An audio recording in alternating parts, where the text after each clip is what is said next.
The Taming of Nan by Ethel Carnie. Chapter 16. Nan's Fight for Polly. Cherry sat in his inglenook during the weeks that followed, watching the drama of Nan fighting death. His own part was necessarily that of an onlooker. Sometimes he stretched his hand to lift a little pan from the hob when it boiled too quickly. Occasionally he went out and came back restless. To all inquiries as to when he would visit farms again, he sent diplomatic postcards. Tearing himself from that agony hope of watching Polly, he could not. It seemed to him now that all the work of his life was in danger of downfall. Always it was Polly the child who lay there. In the lucid seconds that came between hours of raving, Polly's ghost-like, "Ma'am, I want a drink," or "Is my dad there?" came as moments of heaven in a hell-like nightmare. Nan's "Yes, love, he's there" was a miracle of revelation, but it had the absurd effect of making him want to laugh. Polly dying, as the doctor had told Granny she was, it only being a question of time, was treated with almost grovelling reverence. Nan lifted Polly's head, and letting her drink, and laying her back again, was so like a big, horror-stricken savage in charge of a broken doll, it had a weird ludicrousness.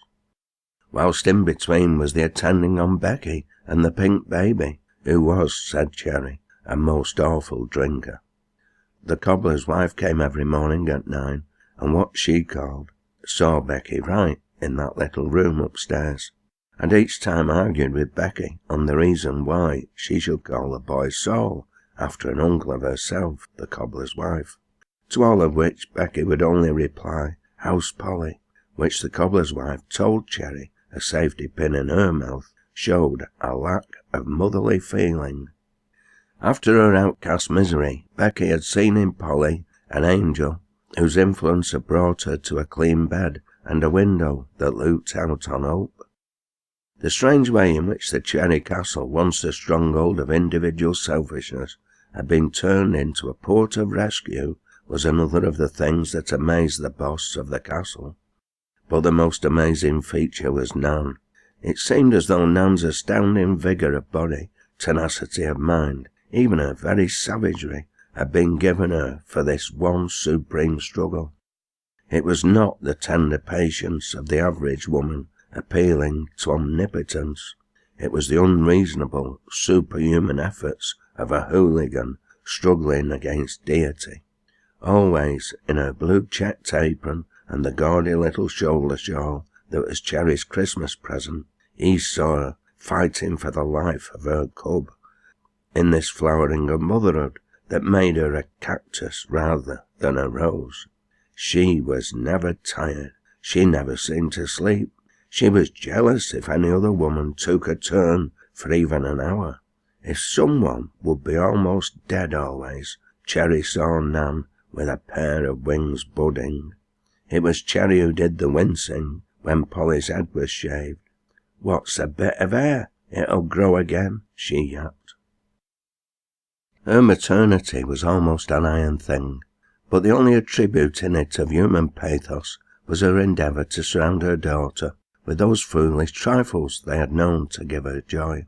Polly, with shorn head, dwindled body, her eyes fixed unseeingly on the rose-sprigged wall opposite, had on her bed a counterpane with bright-coloured birds and flowers, specially chosen by Nan from Cherry's selection. Every day, too, on the little table, sacred to the medicine bottle, buried sprays of fresh water given to them. But it was each morning as the dawn came up once more, and a small, fat, round-eyed little boy said "Milk" very quietly just outside the door, that Cherry felt the mother's softness make him want to cry like a woman. Or as he watched Nan hold the jug and the boy pour it in, how gravely and with what purpose, with a feeling that Polly had lived through another of those black, endless nights, that she was here for another morning. One morning the fat little boy brought a pigeon, held head downwards. His face was yet smudged. "Who sent this?" asked Nan. She was on guard against Martha J. trying to salve her conscience by sending food for the sick girl. And the fat little boy blushed, saying the pigeon was his, and he hoped Polly would get well. He had had his pet killed because he heard they were strengthening. He had used to hear Polly sing. His eye had a crack in the blind of old Fiddlestick's parlour. "Oh, she'll mend when she's eaten that," said Cherry. The fat little boy ran out to hide. A new rush of tears at his pet being eaten, and stumbled against a chair, which crashed over. Polly, who had lain making little groans, sat straight up in bed. "Take the snow away," she screamed. "Take it away," and her thin hands made a motion to throw it off the bed. The obsession about music and the taking of her father's ribbed coat for a mass of writhing heels, magnified by her feverish sight, the whim that always a little black lion stood on the bed rail looking fiercely at her, all gave way before this new craze about snow. Startled by the noise, the poor brain went back to some sensation that had worried her. Day and night, night and day, there was snow on the bed, which she shrieked to have taken away. It was as he watched whilst Nan tended Becky that Cherry heard her name linked up with this snow idea. The little brass knocker was muffled, and the milk boy kept outside the door now, but Polly became wilder. "There's one thing," said Granny, "she'll end our men soon, will." All day there was coming and going from the village to the house on Tom Hill. So many fair things were now remembered about the giddy girl. Nan kept the people outside, gave them to understand they hadn't time for them. The doctor advised strapping Polly down in bed. It was Nan who fought with the girl, remorselessly, laying her down again, until, worn out, the automatic action of springing up ceased. Susan Thorpe came every other night to let Cherry sleep.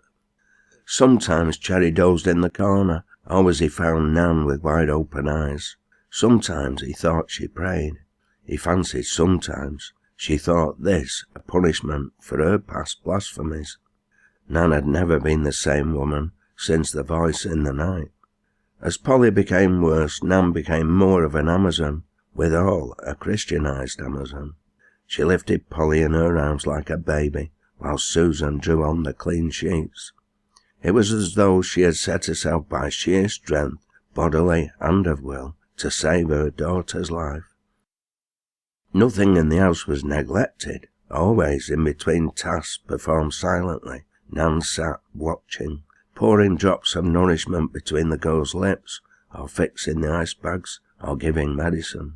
The doctor found an iron disciple in Nan. As she watched, Cherry knew that Nan was promising the Omnipotent to be a saint, if he'd let Polly live. Funny, he mused, how some women had to see devils before they believed in an Almighty, or did what they should by men. There were 3 intolerable days and nights in which Granny Harker so far broke down as to accuse them of keeping the poor lass in misery, when it was plain that the Lord wanted her, and advised that they'd take her off the feather bed, as folk couldn't die in beds full of feathers plucked whilst their geese were wick, as everybody knew. But Nan did not offer to let Polly go out of her misery. Cherry and she were more in harmony than ever they had been in their lives. Cherry sat in his ingle nook waiting, moving the little pan sometimes when he didn't need it. Nan sat watching and keeping the spoon going, little drops. "I'm afraid she's rather worse," said the doctor, as he came and went. 2 in the morning, I should say, will see the turn. He went out quite cheerfully. Nan refused to have anyone stay up that night. Cherry settled himself down in the nook. Again they went through the drama of the snow, and she would leap up, and Nan firmly made her lie down. At 9 o'clock the striking of the hour disturbed her. She became conscious for a moment. It was the old cry. Her gaze fell on Nan. "Ma'am, I want to drink," said a weak child's voice. These were moments when Nan found strength to go on battling. Polly looked around the place after drinking. "Susan Thorpe was here a bit sin. Where is she?" she asked. Susan had called at 4 in the afternoon. Polly had lost consciousness again when Nan was going to tell her about Susan. "She's going to get better, old girl," said the man in the corner. Nan said nothing. Cherry tried to read, to while away those dreadful hours before 2, Hamlet's soliloquy, Mark Antony's oration, but they failed to grip. Always the fascination of that hour drawing near whilst Cherrydale slept made all other things less than nothing. He could see Polly's thin cheek, the big eyes that dwarfed her face, the thin hands doing what old wives call weaving their winding sheet. There was Nan, more little drops, fresh ice, watching the clock for medicine. "Nan," said the Yorkshireman. She looked at him crossly. "If I had my time to do again," he said, "I'd wed thee again." She dropped more liquid nourishment. She hadn't heard him. The ticking of the clock became an awful thing. "She's changing, Will," said Nan at length. "There's summat, a breath slackening." "Wheel us up," said Cherry. Nan came and wheeled him up to the other side of the bed. She stood for a moment behind his chair. Then she said, "Bill, if she gets right, I'll give Tharmy up, except once a month. Cow dinners isn't nice on Sundays." She passed her hand over his hair. It was the first caress she had given him. Then she went over to the other side of the bed. The flush, the excitement was dying out of Polly's face. It grew pale and peaked. How the great chin dimple made a hollowish shadow now. Nan looked across at her mate in terror. Nan was breaking up at the last minute. "Bill, say summat, I'm flayed," she said. "How thy din," said Cherry. He had taken control now. It was the rational manhood of him, that placid strength she had used to try and shatter. She was mum. She was subjugated by the strength of the male. Cherry was watching. "Go on spooning," he said. Nan gave more little drops. It was 1:30. The fire was a little low. Upstairs they could hear the future Saul carrying on a small revolution for more drink. Polly moved restlessly. Her hands were ceasing the motion that had got to be a haunting picture. She slowly turned on one side, face towards the wall, with a weary little sigh. "Bill, shut up!" Cherry's gaze went back again to Polly. She was quietening down. The hands had ceased the restless motion altogether now. The house grew a still thing, save for the importunities of the infant upstairs. "Light a candle and shade it so it doesn't shine on her eyes," commanded Cherry. Nan did so. "She's asleep," she said, with tragic hope. There was another half-hour in which life battled with death. Then Nan said, "She's breathing nice, Bill. She's coming back, Bill," and went upstairs to console the infant Saul and astounded Becky by wrapping her shoulders up. Whilst outside in the snow slush stood Adam, keeping watch until the blind went up, to say Polly lived or remained down, to say the sun had gone out for him. A week later, Polly was sitting up in bed, wondering how she would face the world without her. For the rest, she was taken up with Becky's baby. Sarah Wilde came to see her one day, bringing a bag of rosy-cheeked winter apples from Ashdale, where Adam was working for Uncle Nat, a proud Wilde become a hireling. When Sarah tried to find out Polly's attitude towards Adam, she was nonplussed. Polly, the transparent, had become Polly, the enigma. Without being aggressive, Polly was not encouraging, nor discouraging. So far as Sarah could see, it was worse, but she wrote to her brother that she believed he had a chance. "Where's Rag, Dad?" asked Polly, suddenly one day. She had thought of him before, but imagined someone had been keeping him to train. Cherry stammered a little, then decided to make a clean breast of it. He looked sadly at Polly, who was sitting up, and then at Becky, who was also sitting up for the first time, very humble and white, but not utterly unhappy. "He made such a noise barking and pulling bedclothes," he said apologetically. "So on neat when I'd had 8 pints, Polly, and it seemed as if his legs would never be straight. Well, there were a chap where a gun came into the peep-in, and we gave Rag 4 pints, and he mocked 'em all up and fell like a soldier and a man." By this time Polly burst out crying, and Cherry, almost crying too, said consolingly, "He's buried yon under a little sycamore tree behind the peep-in. Poor old Rag." The thought of old Rag's idiosyncrasies was too much for him. He began to laugh. Rag had left a humorous ghost behind him. But Polly cried for some time. She did not know how he could have done it, she said, and Cherry said he didn't either. But he believed it was kindest. The dog that couldn't fight didn't have half a life. In 2 days, Polly came to be less certain that Rag had enjoyed himself as well as anyone. By this time Adam had got Sarah's letter, written from her place in service, her place that was breaking her heart. How it came about that shortly afterwards, as Polly and Becky sat in the parlour, Polly sewing for the baby, who had actually been out round Cherrydale in the identical coat that had caused such heartburning, with Granny not forgetting to point it out and laugh, a knock came to the door. Nan answered it. She saw Adam by the light of the lamp Cherry had bought for the porch. "Oh, come in," she said. Cherry had given her instructions. Adam entered. He was a long time wiping his feet on the mat. Then, "Can I see Miss Cherry?" he asked. Nan had to ask him what he said. He repeated the query. "Oh," she said. Then, "Aye."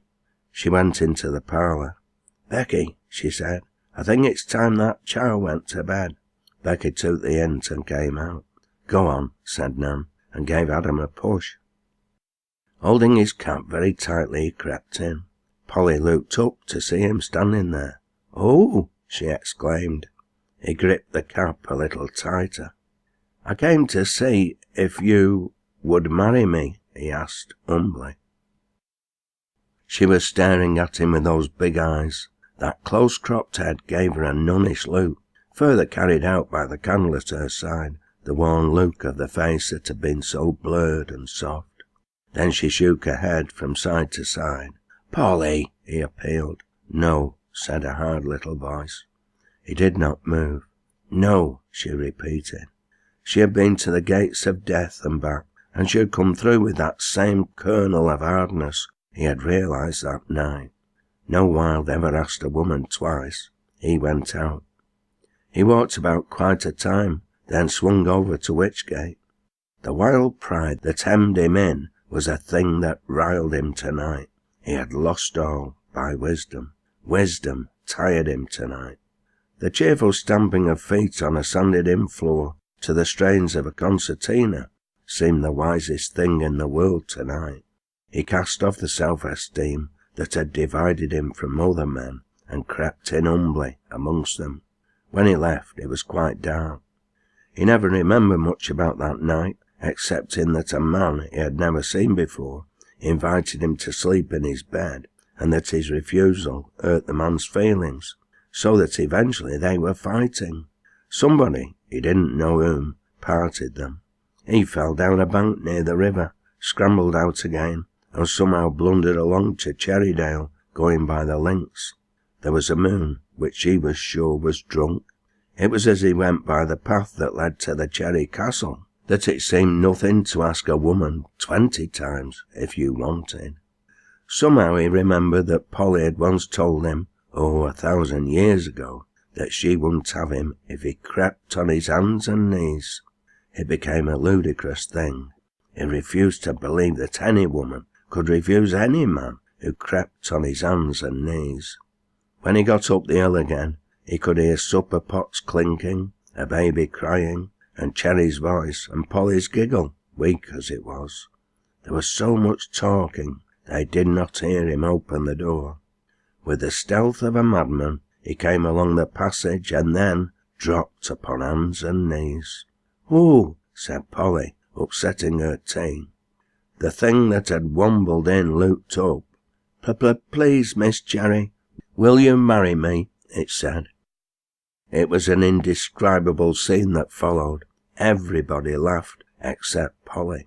"Get up," she kept saying angrily, "get up." "Aye, stand on thy hind legs, Wild," urged Cherry. Please, Miss Cherry, will you marry me?" asked Adam. "Oh, yes," said Polly. "Get up." She was tugging at his collar. Adam got up. He was so drunk that he could scarcely stand, but he got hold of Polly's hands. He gazed at her very fixedly, in the way of a man seeing two, though, and not quite sure which is the right one. "I love you," he said with dignity, staggering a little.